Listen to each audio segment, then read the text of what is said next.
India is currently the fifth largest media entertainment market globally and is expected to ascend to the third position within the next 5 years. The central government can further play a pivotal role to speed up the growth in this sector. For instance, with the changing consumption patterns to DTH, the operator revenues are going down.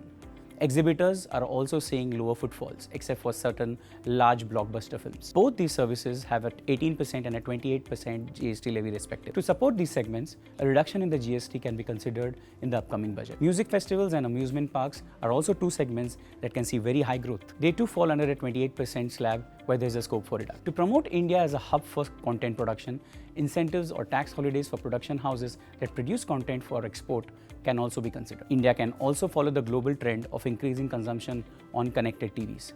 CTVs foster the entire ecosystem with rich data, and it is imperative to make the base device and the service affordable for the user.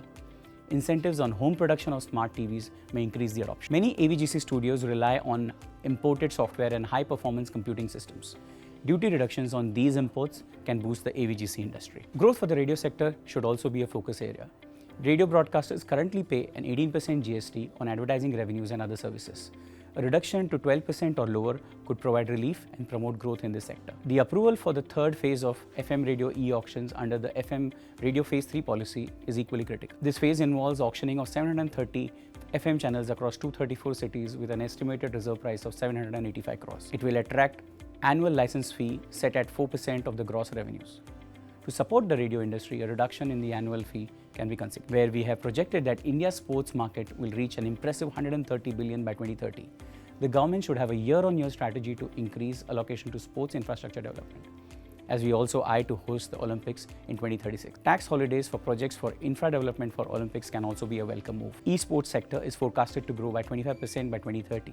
GST reforms can help accelerate growth and global investments in this sector. The real money gaming fantasy sports subsector has seen a slowdown. The imposition of 28% GST on player entry fees can be reconsidered in the upcoming budget, as the fantasy sports industry has the potential to grow in high double digits if it gets the needed support.